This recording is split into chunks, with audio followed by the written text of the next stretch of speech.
انسانی رویوں کی حرکیات اور نفسیات کا مطالعہ بہت وسیع ہے۔ عورت کی نفسیات کو سمجھنے کے لیے سطحی باتوں سے ہٹ کر اس کے جذباتی اور ذہنی محرکات کو دیکھنا پڑتا ہے۔ محرک چینل میں دلچسپی لینے والوں کو خوش آمدید۔ یہ محرک وہ چینل ہے جہاں مستقبل کے تمام کامیاب لوگوں کو مزید کامیابیوں کی تحریک ملتی ہے۔ عورت کی نفسیات اور اس کے رویوں کی وجوہات ایک انتہائی گہرا اور وسیع موضوع ہے۔ سطحی مشاہدات سے ہٹ کر جب ہم نفسیاتی، ارتقائی اور جذباتی زاویوں سے اس کا مطالعہ کرتے ہیں تو حیرت انگیز پہلو سامنے آتے ہیں۔ اس ویڈیو میں عورت کی نفسیات کے 15 اہم اور گہرے راز کھولے گئے ہیں تاکہ ہم عورت کے بارے میں مکمل جان سکیں۔ پہلا راز، جب ایک عورت کسی مسئلے یا پریشانی کا ذکر کرتی ہے تو مردوں کی طرح اس کا فوری مقصد اس مسئلے کا منطقی یا عملی حل تلاش کرنا نہیں ہوتا۔ انسانی نفسیات کے مطابق عورتوں کے ابلاغ کا بنیادی مقصد جذباتی تسکین حاصل کرنا ہوتا ہے۔ وہ چاہتی ہیں کہ ان کے احساسات کو سنا جائے، ان کی پریشانی کو سمجھا جائے اور اس بات کا اعتراف کیا جائے کہ ان کا رد عمل بجا ہے۔ جب کوئی انہیں ہمدردی سے سنتا ہے اور ان کے جذبات کی تائید کرتا ہے تو ان کا آدھا مسئلہ وہیں حل ہو جاتا ہے۔ اس کے برعکس اگر انہیں فوری طور پر مشورے یا حل دیے جائیں تو وہ یہ محسوس کر سکتی ہیں کہ ان کے جذبات کو نظر انداز کیا جا رہا ہے۔ یہ ابلاغ دراصل ان کے لیے تعلق کو گہرا کرنے اور ایک دوسرے کے ساتھ جڑنے کا ایک طریقہ ہے۔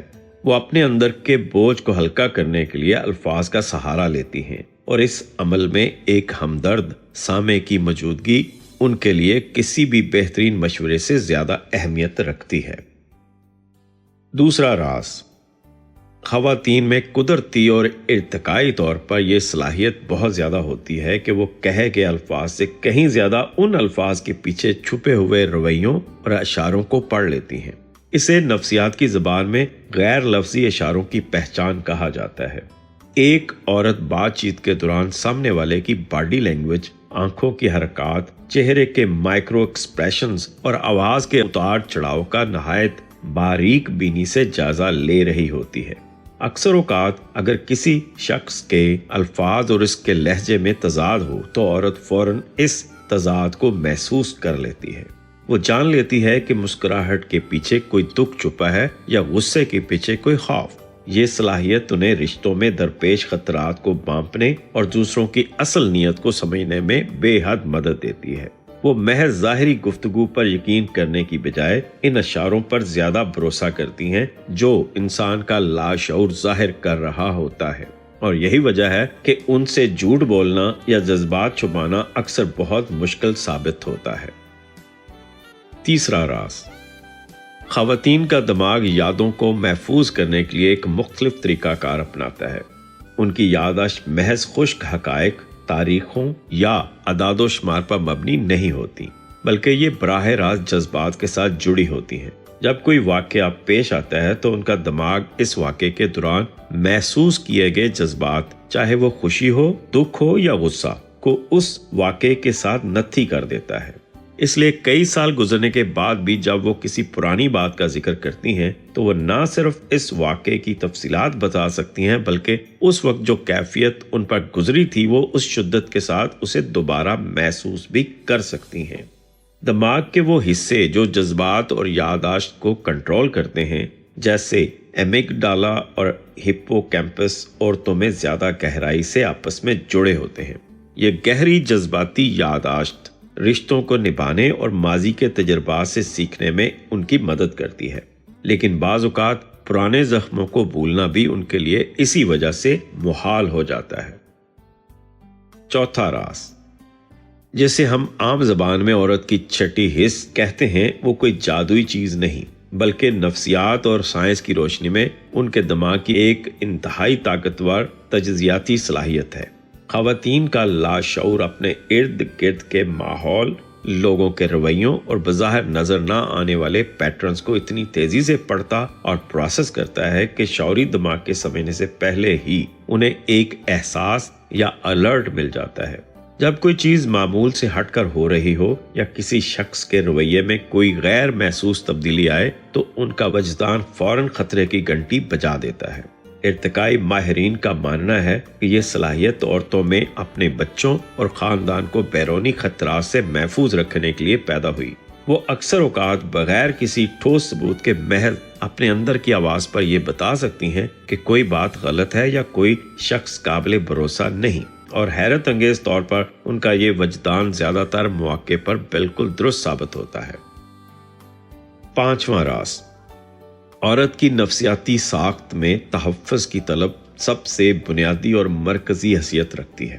تاہم تحفظ سے مراد صرف یہ نہیں کہ انہیں کوئی جسمانی خطرہ نہ ہو یا ان کی مالی ضروریات پوری ہو رہی ہوں۔ عورت کے لیے تحفظ کا سب سے بڑا مفہوم جذباتی اور نفسیاتی تحفظ ہے۔ وہ کسی بھی رشتے میں یہ یقین چاہتی ہے کہ اس کا ساتھی مشکل وقت میں اس کے ساتھ کھڑا رہے گا، اس کے جذبات کا مذاق نہیں اڑایا جائے گا اور اسے ویسا ہی قبول کیا جائے گا جیسی وہ ہے۔ جہاں غیر یقینی صورتحال ہو، جھوٹ ہو یا رویوں میں تضاد ہو، وہاں عورت سخت ذہنی دباؤ کا شکار ہو جاتی ہے۔ اس کے برعکس جب ایک عورت کو یہ احساس دلایا جاتا ہے کہ وہ محفوظ ہاتھوں میں ہے، اس کی عزت اور وجود کی قدر کی جا رہی ہے، تو وہ اس رشتے کے لیے اپنی جان تک لڑا سکتی ہے۔ جذباتی تحفظ وہ کھاد ہے جس کے بغیر عورت کی شخصیت اور محبت پروان نہیں چڑھ سکتی۔ چھٹا راز، جب انسان کسی پریشانی یا شدید دباؤ کا شکار ہوتا ہے تو مردوں کا فطری رد عمل عموماً غصہ کرنا، لڑنا یا پھر خاموش ہو کر تنہائی اختیار کر لینا ہوتا ہے۔ اس کے برعکس عورتوں کی نفسیات دباؤ کے وقت بالکل مختلف انداز میں کام کرتی ہے، جسے ماہرین ٹینڈ اینڈ بی فرینڈ، دیکھ بھال اور دوستی کا نام دیتے ہیں۔ شدید دباؤ کی حالت میں عورتوں کے جسم میں آکسیٹوسن نامی ہارمون خارج ہوتا ہے جو انہیں اپنے پیاروں کے قریب جانے، ان کی دیکھ بھال کرنے اور سماجی تعلقات میں پناہ ڈھونڈنے پر اکساتا ہے۔ وہ پریشانی کے وقت تنہا بیٹھنے کی بجائے کسی ایسے شخص سے بات کرنا پسند کرتی ہیں جس پر انہیں بھروسہ ہو۔ اپنے جذبات کو شیئر کر کے اور دوسروں سے ہمدردی حاصل کر کے ان کا ذہنی دباؤ کم ہوتا ہے۔ یہی وجہ ہے کہ مشکل حالات میں خواتین اکثر خاندان کو جوڑنے اور ایک دوسرے کا سہارا بننے کا کردار ادا کرتی ہیں۔ ساتواں راز، خواتین کا مشاہدہ اور ان کی توجہ مرکوز کرنے کی صلاحیت تفصیلات پر اتنی گہری ہوتی ہے کہ مرد اکثر اس پر حیران رہ جاتے ہیں۔ ارتقائی طور پر خواتین کو اپنے بچوں اور گھر کی دیکھ بھال کے لیے ماحول کی باریکیوں کو سمجھنے کی ضرورت تھی، جس نے ان کے دماغ کو تفصیلات کا ماہر بنا دیا۔ وہ ایک ہی نظر میں یہ محسوس کر سکتی ہیں کہ کمرے کی ترتیب میں کیا بدلا ہے، کسی کے لباس میں کیا نقص ہے یا کسی کے چہرے پر کون سی نئی لکیر ابھری ہے۔ جب وہ کوئی واقعہ سناتی ہیں تو اس میں رنگوں، موسم، وقت اور لوگوں کے جملوں کی چھوٹی چھوٹی تفصیلات شامل ہوتی ہیں۔ ان کی یہ صلاحیت انہیں بہترین مینیجر بناتی ہیں۔ وہ ان چیزوں کو بآسانی دیکھ اور پروسیس کر لیتی ہیں جنہیں مرد عموماً غیر اہم سمجھ کر نظر انداز کر دیتے ہیں۔ یہ تفصیل پسندی رشتوں میں بھی ظاہر ہوتی ہے، جہاں وہ چھوٹی چھوٹی خوشیوں اور خاص دنوں جیسے سالگرہ وغیرہ کو بہت اہمیت دیتی ہیں۔ آٹھواں راز، ہمدردی یعنی دوسروں کی جگہ پر کھڑے ہو کر ان کے درد کو محسوس کرنے کی صلاحیت عورت کی نفسیات کا ایک انتہائی روشن پہلو ہے۔ خواتین میں قدرتی طور پر دوسروں کے جذبات کو سمجھنا اور دوسرے کی تکلیف کو خود پر طاری کر لینا کی سطح مردوں کے مقابلے میں بلند ہوتی ہے۔ جب وہ کسی کو روتے یا تکلیف میں دیکھتی ہیں تو ان کے دماغ کے وہ حصے فعال یعنی ایکٹیو ہو جاتے ہیں، جیسے وہ خود اس تکلیف سے گزر رہی ہوں۔ ان کا یہ احساس انہیں بہترین مائیں، بیٹیاں، بہنیں اور دوست بناتا ہے۔ وہ دوسروں کے درد پر جلدی پگھل جاتی ہیں اور مدد کرنے کے لیے فوراً آگے بڑھتی ہیں۔ یہی احساس انہیں معاشرے میں جوڑنے اور محبت پھیلانے والا عنصر بناتا ہے۔ تاہم بعض اوقات بہت زیادہ ہمدردی کی وجہ سے وہ دوسروں کے مسائل کو اپنے سر لے کر خود کو جذباتی طور پر نڈال بھی کر لیتی ہیں، جو ان کی صحت اور ذہنی سکون پر اثر انداز ہو سکتا ہے۔ نوواں راز، مردوں کی نفسیات اکثر کامیابی کو کیریئر، طاقت، دولت یا مادی فتوحات سے جوڑتی ہے، جبکہ عورت کی نفسیات میں زندگی کا اصل محور اور کامیابی کا سب سے بڑا پیمانہ اس کے بامقصد اور گہرے رشتے ہوتے ہیں۔ ایک عورت کے لیے یہ بات زیادہ اہمیت رکھتی ہے کہ اس کے اپنے والدین، شوہر، بچوں اور دوستوں کے ساتھ تعلقات کیسے ہیں۔